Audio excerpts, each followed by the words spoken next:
Nottingham Forest have been linked with a player who would be more suited in a Viagra ad than on the football pitch because he is a complete and utter flop.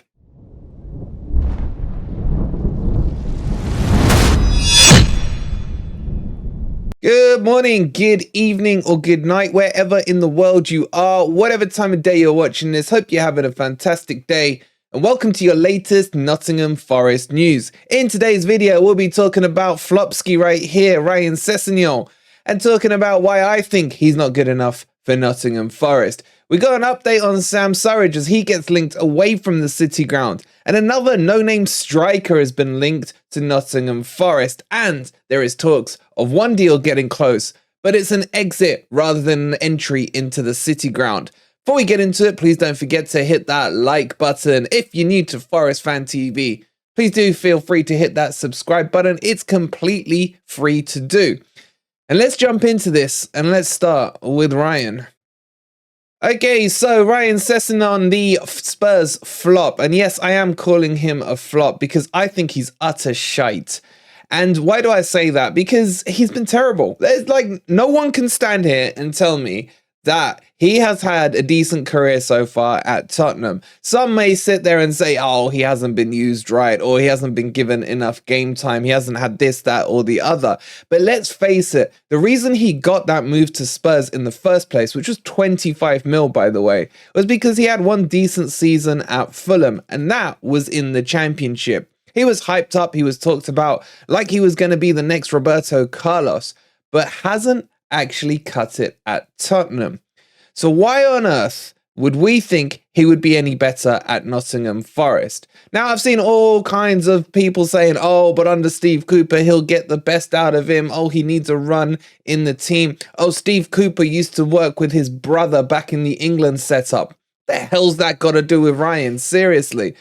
I just don't see this one working, and I see it as a sign of a little bit of desperation, to be honest.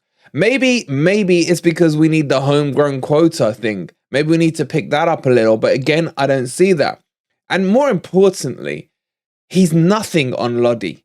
Like, Ryan's probably going to cost Forest about somewhere between 15 million, and with Levy, on the negotiation table, he's probably going to want to recoup as much of that 25 mil as he can.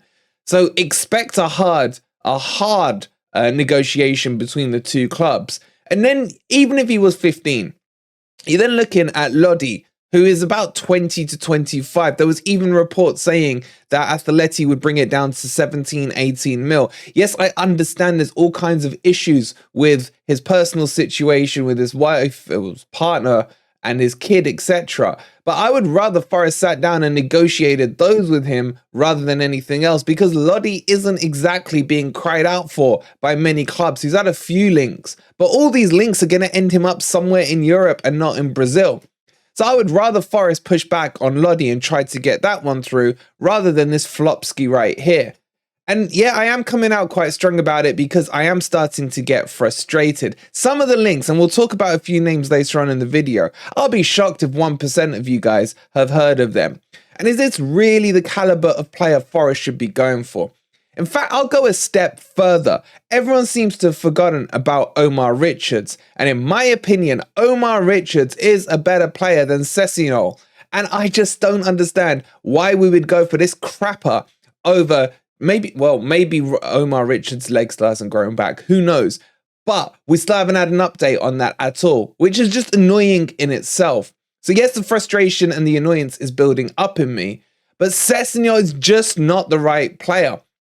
Now, the other argument I'm hearing is, well, everyone was saying that about Serge Aurier, walking red card, walking penalty giver, and all this, and look how he turned up.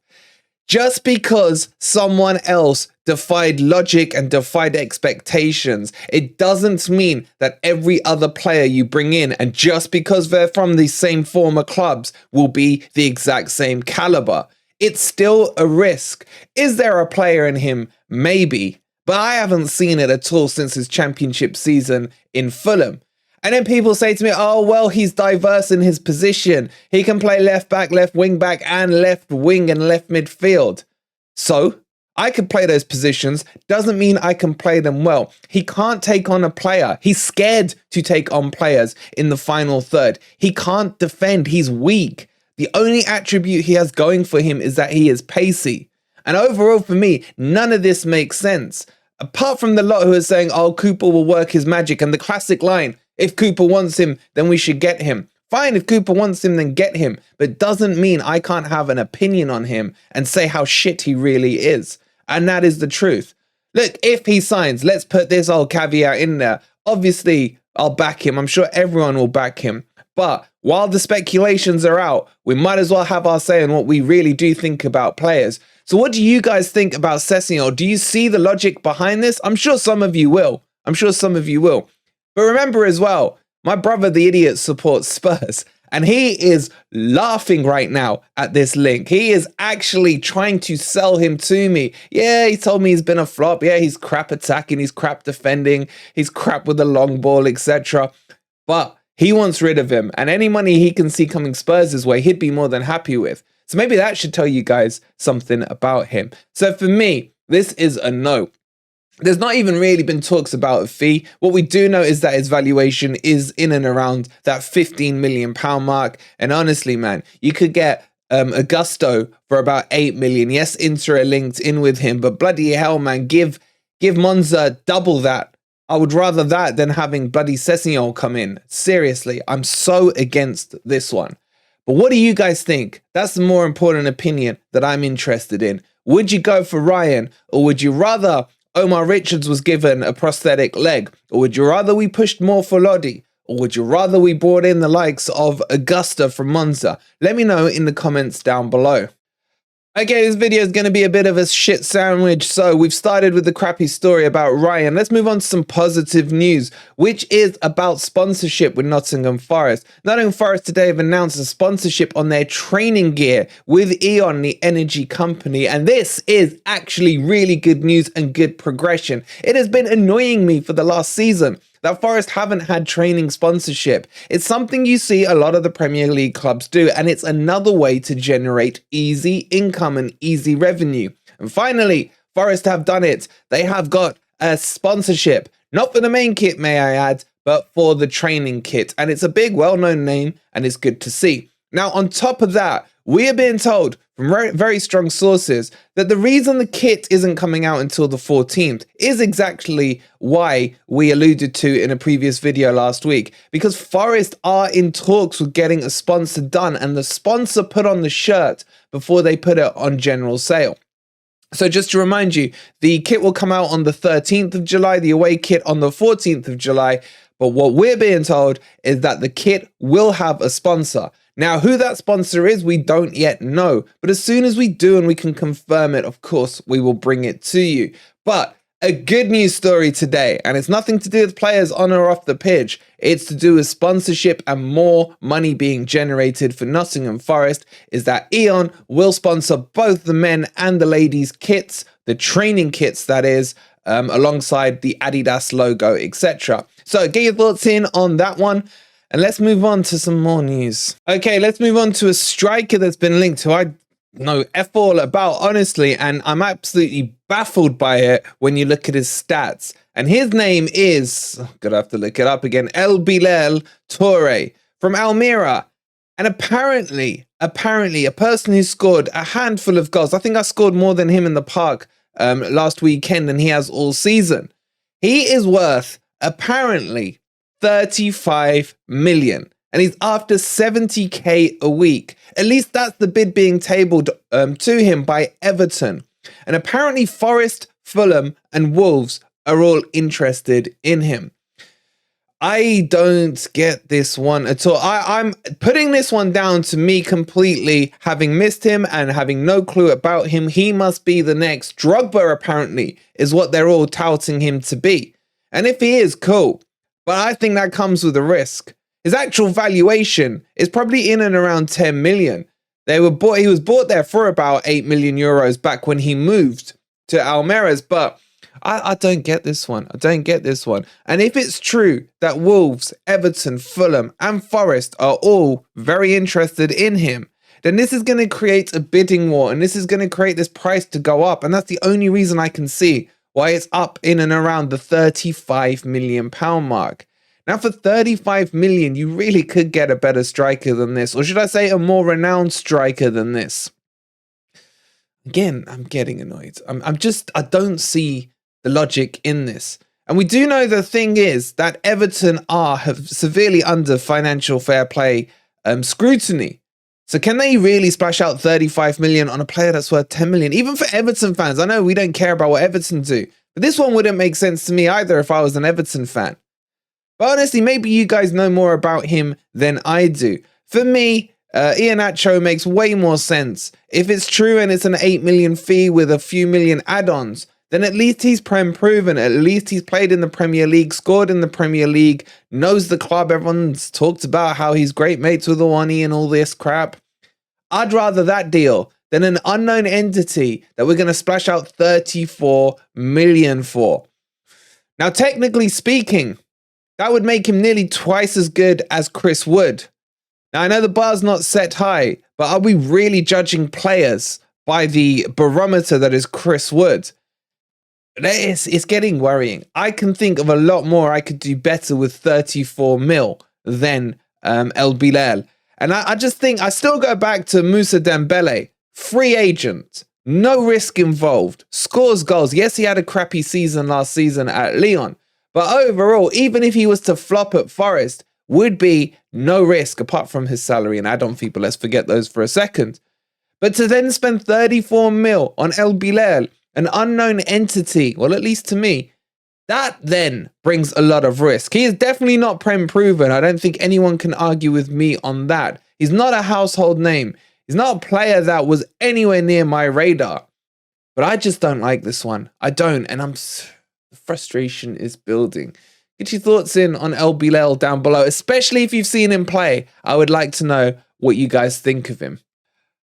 Okay, then let's move on and talk about exits from Nottingham Forest. And Panzo looks to be getting ever closer to a move to Rangers. Rangers who actually think that they're a bigger club than Nottingham Forest. And this, for me, is the proof that's in the pudding. Just to show you how bad the Scottish League is. That our loanee, who was playing in the Championship last season for Coventry, is a top priority target for the crappy Scottish team that is Rangers. For me, look, I've always rated Panzo. I think he's going to develop into a great player. But Steve Cooper clearly doesn't have him in his plans currently. I would actually keep Panzo and I'd get rid of maybe McKenna, obviously Steve Cook, etc. Because I think longevity-wise, he's a better option. But Rangers fans, you are taking our sloppy seconds. No. These are like our sloppy thirds or fourths, man. And they actually have been arguing with me on TikTok that they think that Rangers is a better outfit and a club than Nottingham Forest. This is the proof in the pudding that you needed to put yourselves in your place. And that's below Nottingham Forest. So that's Panzo who's potentially looking to go. I think the fee is going to be around 2 to 3 million. I mean, again, shows you Rangers' budget when they're sniffing in that pot. But let's move on and talk about Sam Surridge. It looks like Sam Surridge may be on the move as well from Nottingham Forest. And clubs like Ipswich have shown an interest in him. Ipswich, who recently got promoted back into the Championship, are looking and sniffing around Sam Surridge. Now, our understanding on Sam Surridge is that he will be made available to either leave or go out on loan this transfer window. And I know that's going to split the fan base because there are certain pockets of the fan base that think he is the greatest finisher since the likes of Pele in world football, or at least the greatest finisher in the club, or because he scored a hat-trick against Swansea. It was a fantastic hat-trick. Not going to lie, the finishing was exquisite. But come the Premier League, he couldn't prove it for Toffee. Now, some of you will say he wasn't given the opportunity. Some of you will say that he needed a run in the team and he would have produced. He was better than Wood. He was better than Ayew. I agree with all those. But what I will say is you can still tell he's not a Premier League player. Maybe in a couple of years, he will develop to it. But for me right now, I think a move to Ipswich is probably a lower level than I would move him to if I was him. I would be thinking more towards the mid to upper Championship. And I personally wouldn't be against just loaning him out for a season, see how he cuts it in the championship. Will he be the top scorer? Will he break record goals in the championship? The way people talk about him, he should be getting closer to 100 goals than 10. So for me, I still think there is a player in him. I don't think he will ever cut it at Premier League level. A loan move makes sense to me, but if we were to sell him, I wouldn't lose any sleep over it. But what do you guys think about both Panzo and Surridge? Let me know in the comments down below. Okay, a link that we did touch on the Grumpy Old Red stream the other night was Demiral from Atalanta, the defender who's actually decent. I don't mind him. He's not a get you off your seat Felipe Man-bun style of name for me, but he is a solid centre back. He's okay on pace, not bad. He's good in the tackle, got good strength. Not like world beating though. He's not world beating, but is he better than some of the players we've got? Probably. There'll still always be the question of, can he make the transfer into the world's greatest league, which is the Premier League? That of course can only be answered if he does move. Would I be against this one? Not really. Would I see him as a starter? No. He'd probably come in as a backup, pushing maybe throughout the season into a starting 11 place. But I'm not against it. But for me, still, Mavropanos from the players that we've been linked to is my number one choice in defender. I love his profile. I love how athletic he is, how strong he is, how pacey he is. And I think he would suit the Premier League very well. So if I had a choice between the two, I'm going with the Greek boy all day long. And maybe the Greek father Marinakis will have that sentimental link to him and maybe push more along that side than to Demiral. But I'm trying, guys. I'm trying to get excited about this transfer window. Then I just look here and I see Sessegnon and I just think, I can't. So far, I've not been impressed with this transfer window at all. I really haven't. I don't mind that business hasn't been done yet. I do mind the names that are getting linked. I'm giving you the two that have been linked. The 2.5 I'll give you so far are Tyler Adams, and that's gone quiet. You got Hendo, okay, fine, whatever. Everyone's expecting that to happen. And then the other one is, I can't even remember who the other one is. That's how bad it is. Probably Iheanacho. I'd probably say okay, he would be the half player that I'm okay with. But outside of that, the names linked are not what we need right now. And some are not even in the position that I think needs strengthening that much. And it is a little bit worrying. We are now into July. The international window is open. Forest are exactly what, 11 days, 12 days away from the first friendly against Notts County. And as things stand, in goal will either be Horvath or Hennessy. Because this whole Hendo deal is why I'm not talking about Hendo. But I'm just saying my point here that I'm making in a long-winded way is we were told that Nottingham Forest want to do their transfer business as early as possible in the window to allow all the players to get in, settle down and have a full pre-season. Right now, officially, Forest have only signed one player and that's Chris Deadwood. Outside of that, the links are the links and the odd bid here and there. And where are we going to be? Are we going to be in the position again come the start of the season where one, players will still be coming through after the Arsenal match? And secondly, will those age-old excuses from last season reappear? Oh, we've signed in another few players, they need time to gel, etc. Well, I'm sorry, that excuse cannot be used this coming season because Forest have had nothing to stop them from getting these players over the line in early. And I think the real problem here is that Forest is struggling to move all the deadwood out of the club to free up funds, to free up positions, etc., to bring new players in. Now, I do understand that that needs to be the priority, but what I don't understand is why the hell is taking so long to move some of the crap out of the team to make space for better players. And that is the worrying point that I will leave you with. If you've enjoyed the video, probably haven't, but whatever, please don't forget to hit that like button. Subscribe to Forest Fan TV if you are new here. And we probably will do a Football Manager stream tonight. So if you're not subscribed to the gaming channel yet, please go and hit that. The link's in the description. It'll be on the end screen somewhere as well. Sorry I've ranted a little, but the frustration is building. This was only a 10% rant. We'll see you on the next video. And come on, you Reds.